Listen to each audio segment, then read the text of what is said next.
கலியுகத்திலே கண்கண்ட கடவுள் முருகப்பெருமான் ஒருவன்தான் என்று வியாச முனிவர் சொல்லுகின்றார். அவனை போன்ற ஒரு தெய்வம் 14 உலகங்களிலே இல்லை. அவன் 12 கையால அள்ளி கொடுக்கிற வள்ளல். அவன் வள்ளல், அவன் மனை வள்ளி. பொன்னன் பொன்னி என்பது போல வள்ளல் வள்ளி. அவனை உள்ளன்போடு நினைக்கின்றவர்களுக்கு அவன் துணைவனாயிருப்பான், உயிர் துணைவனாயிருப்பான். இங்கும் துணை அங்கும் துணை. அவனை நினைத்தால் கேட்டது கிடைக்கும், நினைத்தது நடக்கும். யாரை நம்பாதீங்க, நம்பாதீங்க.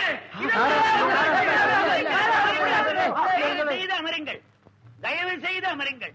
ஐயா, அந்த அன்பனை இங்கே அனுப்புங்கள். மகனே, இங்க வா. அவன் கடவுளே இல்லைன்றான். நீங்க சொல்றது ஒவ்வொன்றும் பொய்ன்றான். அவனை போய் மேடைக்கு கூப்பிடுறீங்களே. ஆத்திரப்படாது. உண்டு இல்லை என்ற பிரச்சனை இன்று நேற்றல்ல, உலகம் தோன்றிய நாள் தொட்டு உண்டு. இல்லை என்பதனாலே உண்டு என்பவர்களுக்கு உணர்ச்சி உண்டாகும். இல்லை என்கின்றவனும் கடவுளை நினைத்துத்தான் சொல்லுகின்றான். உளது இலது என்றலின் என்று சிவஞான போதம் சொல்லுகிறது. கடவுளை இல்லை என்பதும் உண்டு என்பதும் ஈஸ்வரனுடைய அனுகிரகம். கடவுள் உண்மையை சொன்ன இயேசுநாதரை உண்மையை உணராதவர்கள் சிலுவையில் அறைந்தார். தெய்வத்தை சொல்லி நபிநாயகம் அவர்களை அவருடைய உண்மை அறியாத மற்றவர்கள் அவளை கல்லாலே எரிந்து மெக்காவில் இருந்து மதீனாவுக்கு அனுப்பினார். தெய்வத்தை நினைத்த அப்பர் பெருமானை கல்லிலே கட்டி கடலிலே இட்டார்கள். இதெல்லாம் அன்றைக்கு இன்றைக்கு என்றைக்கு உள்ள பிரச்சனை. இதை பற்றி ஆத்திரப்படக்கூடாது. தெய்வம் இல்லை என்று சொல்லுகின்றவர்களுக்கு உண்டு என்ற நிரூபணத்தை கொடுத்து சமாதானம் பண்ண அந்த தொண்டைத்தான் நெடுங்காலமாக நான் செய்து கொண்டு வருகின்றேன். ஆகவே நீ பொறுமையாக அகிலாண்ட கோடி பிரம்மாண்ட நாயகனை நீ தூக்கி எறிந்தாயா? அப்ப நீ உண்மையான பக்தன் இல்லையோ? நானா நானா நானா உண்மையான பக்தன் இல்ல. காலம் பூராவும் அவருடைய கோயில்ல மணி அடிச்சு காய்ச்சி போன கைகள் இது. எனக்கு விவரம் தெரிஞ்ச நாள் முதலா அவனுக்கு படைக்கப்படுற பிரசாதத்தை மட்டுமே உண்டு வளர்ந்த உடம்பு இது.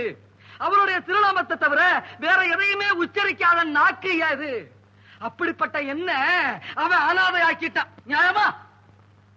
நீ சொல்வது எனக்கு விளங்கவில்லை, விவரமாக சொல்லேன்.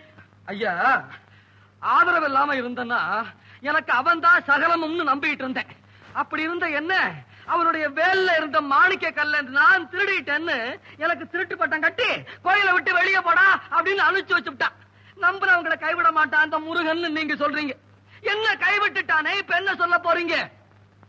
முருகா முருகா முருகா. ஐயா, பாத்தீங்களா பாத்தீங்களா, என் கஷ்டத்தை கேட்ட உடனே உங்களுக்கே கண் கலங்குது. என்ன காப்பாற்ற வேண்டிய அந்த முருகன் கல்லா இருந்துட்டானே. அப்பா, ஆண்டவனுடைய சோதனை எவனுக்கு கிடைக்கின்றதோ அவன் அருகிலே இறைவன் நெருங்குகிறான். 60 ஆண்டுகளாக நான் இறைவனை உபாசிக்கின்றேன். எம்பெருமான் என்னை சோதிக்கவில்லை. சோதனை செய்த மாணவன் தான் மேல் வகுப்புக்கு போகின்றான். தட்டி ராவி எடுத்த தங்கம் அணிகலமாகின்றது. அடித்து தோய்த்த வேட்டி வெண்மையாகின்றது. வளைத்த மூங்கில் பல்லக்கிலே இருக்கிறது.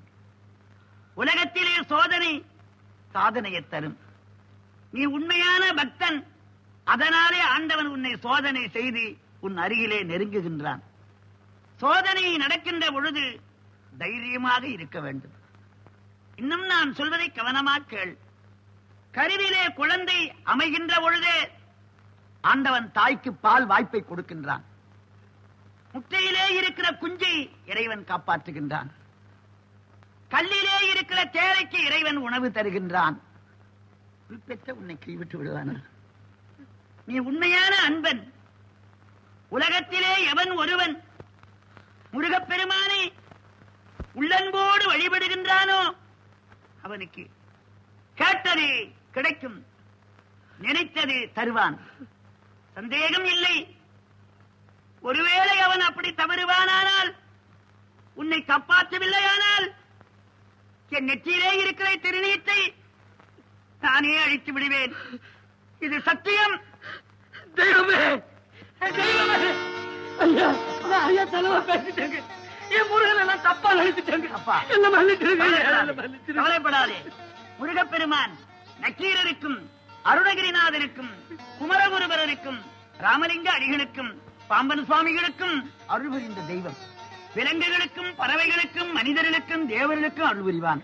உன்னையும் காப்பாற்றுவான், நிச்சயமா காப்பாற்றுவான். அவனையே நம்பி இரு, ஒருவரையும் வாராது. சக்தி